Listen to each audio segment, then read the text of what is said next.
Hello students, आप सभी का सिक्सटी सक्सेस क्लासेस में फिर से स्वागत है।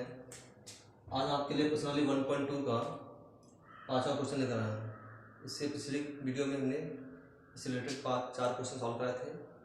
आज मैं अगले क्वेश्चन लेकर आया हूँ, 5वां क्वेश्चन। आइए क्वेश्चन को सॉल्व करता हूँ।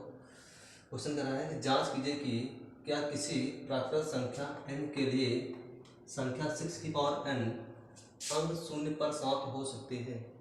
यह क्वेश्चन है। कहने के लिए है कि जो 6 की पावर n है, संख्या 6 की पावर n, संख्या 6 की पावर n की जगह पर हम कौन सी प्राकृतिक संख्या पुट करें ताकि ये संख्या 0 पर समाप्त हो। मतलब कोई भी वैल्यू आए उसके लास्ट में 0 आना चाहिए। ठीक है, तो अगर जो 0 जब भी आएगा जब n की जगह पर तुम कोई, सीधी बात है, अगर मैं इसका अभाज्य गुणनखंड करूँ इसका 6 का, ठीक है, तो उसके अभाज्य गुणनखंड अगर 5 आ रहा है, ठीक, तो उसको किसी के साथ मल्टीप्लाई कराओगे, किसी प्राकृतिक संख्या के साथ में, ठीक है, तो कोई ना कोई एक ऐसी संख्या प्राकृतिक संख्या जरूर होगी जिसके लिए उसमें 0 0 आए। ठीक है, जैसे प्राकृतिक संख्या हमारे कौन होती है, n में 1 होता है, 2 होता है, लेकर के कहाँ तक 9 तक यह प्राकृतिक संख्या होती है। ठीक, अब 0 कब आएगा, जैसे मान लिया n की, अगर इसके अभाज्य गुणनखंड में 6 के अभाज्य गुणनखंड में अगर 5 आता है, ठीक है, उस 5 को प्राकृतिक संख्या में किसी कोई भी प्राकृतिक संख्या ले लो उससे मल्टीप्लाई कराऊंगा, ठीक है, तो उसमें 0 आएगा। मतलब उसके अभाज्य गुणनखंड में 5 होना चाहिए। क्या होना चाहिए? 5। तभी उसको अगर मैं किसी प्राकृतिक संख्या से गुणा कराऊंगा तो उसके 0 आने की संभावना है। लेकिन 5 नहीं है, जैसे अगर मान लीजिए पर 3 है तो कोई जरूरी थोड़ी 3, जैसे 3 को मैं किसी प्राकृतिक संख्या मल्टीप्लाई करें तो 0 नहीं आएगा।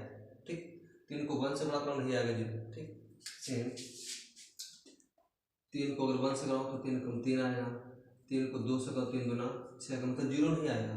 4 को ले लीजिए, ठीक है, तो 4 में सबसे ज़्यादा मतलब ज़्यादा जुड़न आंसर नहीं है। ठीक है, कहना मतलब है कि क्योंकि 4 हमारा अभाज्य गुणनखंड नहीं है, 4 हमारा अभाज्य गुणनखंड नहीं है, तो 6 के अभाज्य गुणनखंड करिए और उस अभाज्य गुणनखंड में 5 जरूर होना चाहिए, क्योंकि 5 को मैं किसी प्राकृतिक संख्या से मल्टीप्लाई कराऊंगा तो 0 आएगा। और अगर मैं 1 से लेकर के 9 तक और अदर कोई 5 से अदर कोई प्राकृतिक संख्या लेता हूँ तब उसको पुट करता हूँ, ठीक है, तब अगर मल्टीप्लाई कराऊंगा तो वहाँ 0 नहीं आएगा।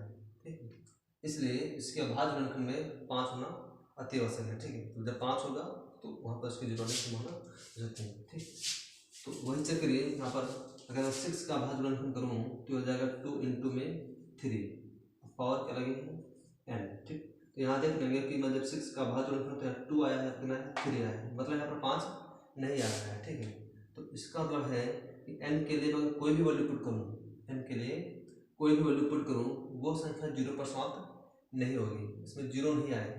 ठीक है, अब जैसे n की जगह पर मैं 2 पुट करूँ तो यहाँ हो जाएगा, जैसे 2 की पावर n लिख दूँ, ठीक, तो 2 दूना 4, या n की जगह पर 5 रखो तो 2 बार उसको 5 का गुणा करो 0 नहीं आएगा। ठीक है, अगर 0 नहीं आया तो 0 आने के लिए उसके अभाज्य गुणनखंड में 2 और 5 होना जरूरी है, तभी वो संख्या 0 पर समाप्त होगी। ठीक है, जो कि यहाँ नहीं आ रहा है। ठीक, तो मैं यहाँ लिख सकता हूँ, ठीक है, कि संख्या 6 की पावर n के, संख्या 6 की पावर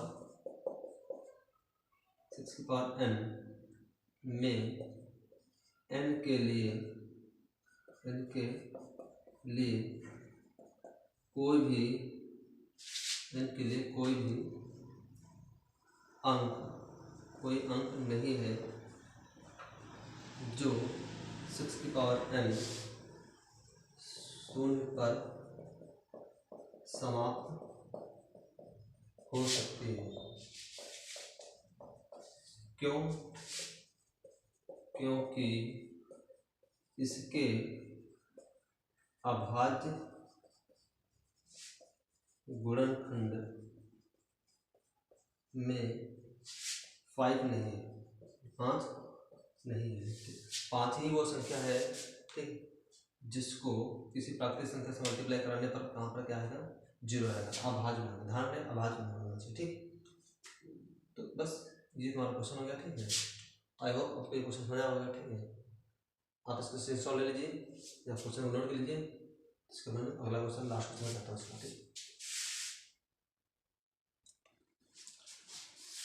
आइए अब इस प्रश्नावली का मैं सबसे लास्ट क्वेश्चन सॉल्व करता हूँ। ठीक है, क्वेश्चन क्या है?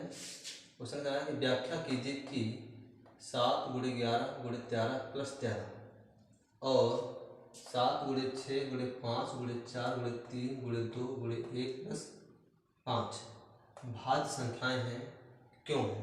ठीक, बताना है कि ये भाज्य संख्या है तो क्यों है, इसका रीजन बताना है। ठीक, तो भाज्य संख्याएं और अभाज्य संख्याएं ये बार इसके पिछले वीडियो में बता चुके हैं, प्रीवियस वीडियो में। ठीक है, अगर आपको नहीं आता है तो आप प्रीवियस वीडियो देखिए, आपको समझ आता है। ठीक, नहीं तो मैं यहाँ क्लियर कर रहा हूँ। देखिए, भाज्य संख्या वो होती हैं जिनके 2 से अधिक गुणनखंड हों, जिनके 2 से अधिक गुणनखंड हों वो होती है भाज्य संख्याएं। और अभाज्य संख्याएं वो होती हैं जिनके केवल 2 ही गुणनखंड हों। हमने अभाज्य संख्याओं पर एक ज़्यादा जोर दिया था। अभाज्य संख्या बताया था कि वो संख्या होती हैं जो केवल खुद की संख्या से डिवाइड हो या खुद के मान से डिवाइड हो, अन्य किसी मान से डिवाइड ना हो, उन्हें कहते हैं अभाज्य संख्याएं। ठीक है, जो खुद की संख्या से डिवाइड हो उसके साथ साथ अदर अन्य किसी संख्याओं से भी क्या हो जाए, डिवाइड हो जाए। ठीक है, तो वो होते हैं भाज्य संख्याएं। ठीक है, जैसे यहाँ देखिए ये 4 है, क्या 4। ठीक, आप ऐसा समझेंगे जिसके 2 से ज़्यादा गुणनखंड हो, 2 से ज़्यादा गुणनखंड हो वो होते हैं भाज्य संख्याएं। ठीक है, तो जैसे 4 है, 4 को मैं डिवाइड करूँ तो 4 बाद 2 से कट जाएगा, मतलब डिवाइड हो जाएगा। 4 से डिवाइड हो जाएगा और 4 1, तो 1 से तो सभी संख्या डिवाइड हो जाएंगी। ठीक है, और खुद की संख्या से भी सभी संख्याएं क्या जाएंगी, डिवाइड हो जाएंगी। मतलब डिवाइड होने मतलब क्या, उसमें भाग चला जाएगा। ठीक, और 2 से डिवाइड हुई है, मतलब 2 से भी 4 क्या जाएगा, डिवाइड हो जाएगा। तो यहाँ पे देख लोगे जो 4 है, इस 4 के 3 गुणनखंड है। कितने हैं? 3। मतलब हमने क्या कहा है कि भाज्य संख्या वो होती है जिनके 2 से अधिक गुणनखंड हो वो होती है भाज्य संख्या। ठीक, वही अगर ले लेता हूँ मैं 2 ले लेता हूँ या 3 ले लेता हूँ। ठीक, तो 2 देखिए केवल 2 से डिवाइड होगा और 1 से डिवाइड होगा। 3 केवल 3 से डिवाइड होगा और 3 केवल 1 से डिवाइड होगा। ठीक, तो यहाँ देख रहे हैं 2 के मात्र केवल 2 ही गुणनखंड है, एक तो 2, एक तो हो गया 1। यहाँ 3 के भी देखो 3 से कटेगा और 3 1 से डिवाइड होगा। ठीक, मतलब बाहर चला जाएगा। ठीक, तो इसका 2 और 3 हमारे क्या है, ये अभाज्य संख्या है।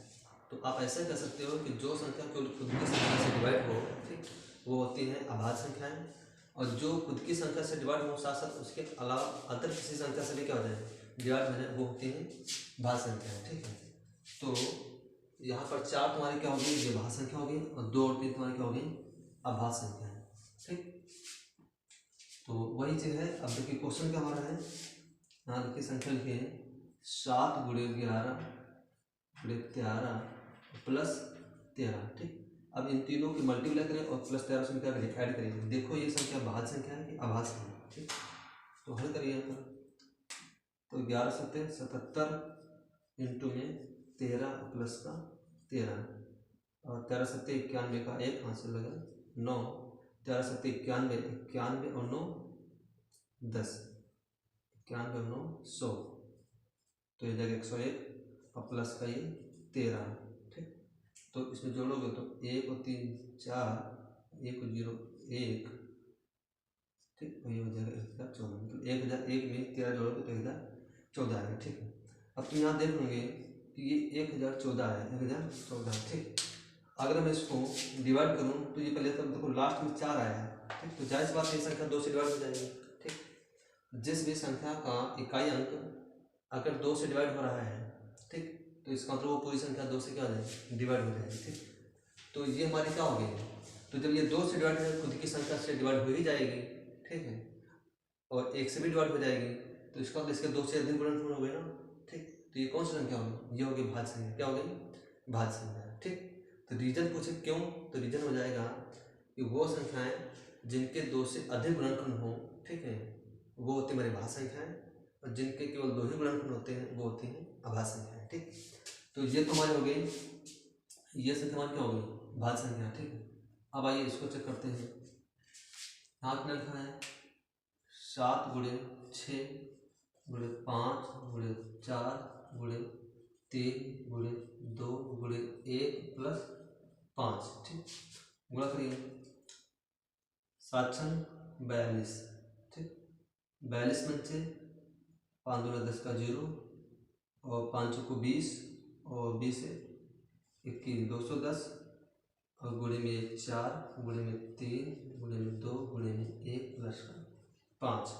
अब 4 से गुणा करें, 4 0 0, 4 1 4, 4 2 8, ठीक। गुणे में 3, गुणे में 2, गुणे में 1 प्लस का 5, ठीक। अब 3 से गुणा, 3 0 0, 3 चौके 12 के 2, 3 8 24, 24 से 25, गुणे में 2 प्लस गुणे में 1 प्लस का 5। अब 2 से 2 0 0, 2 दूनी 4, 2 पंचे 10 का 0, और 2 दूनी 4 1 5 5, और गुणे में 1 प्लस का 5। 1 से गुणा करोगे तो नहीं आएगा, तो 5 हजार 40 प्लस का 5, ऐसे हो जाएगा 5 0, और हो जाएगा 5, 0 में 5 जोड़ोगे 5, तो 5045 आया। अब 5045 आया है, ठीक है। तो तुम देख लोगे जिसके लास्ट में जिसका इकाई का 5 है, ठीक है, तो वो भी संख्या 5 से क्या हो जाएगी, डिवाइड हो जाएगी। तो जब ये 5 से डिवाइड हो जाएगी और खुद की संख्या से भी क्या हो जाएगी, डिवाइड हो जाएगी, ठीक है, और 1 से तो हो ही जाएगी। तो इसके भी 3 से ज़्यादा क्या होगा, गुणनखंड हो गया, मतलब 2 से ज़्यादा गुणनखंड हो गया ना, ठीक। तो ये भी संख्या क्या हो जाएगी, भाज्य संख्या हो जाएगी, क्या हो जाएगी, भाज्य। तो हमने क्या कहा, जिनके 2 से अधिक गुणनखंड हो वो भाज्य संख्या होती है, जिनके केवल 2 ही गुणनखंड होते हैं वो होती है अभाज्य संख्या। यानी जो संख्या केवल खुद की संख्या से डिवाइड हो, अन्य किसी संख्या से डिवाइड ना हो, वो होती है भाज्य संख्याएं। जो खुद की संख्या से डिवाइड हो और साथ में अदर किसी अंक या संख्या से डिवाइड हो, तो वो क्या होती है, भाज्य संख्याएं, ठीक। तो आई होप आपको ये क्वेश्चन समझ आया होगा, ठीक है।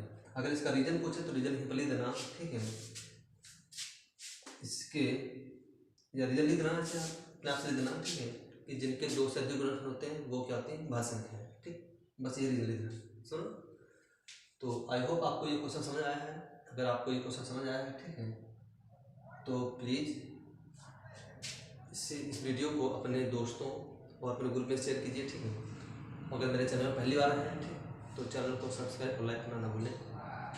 आप ये प्रश्न 1.2 समाप्त हुई, तो अगले लेक्चर में हम प्रश्न 1.3 लेकर आएंगे। Thanks for watching.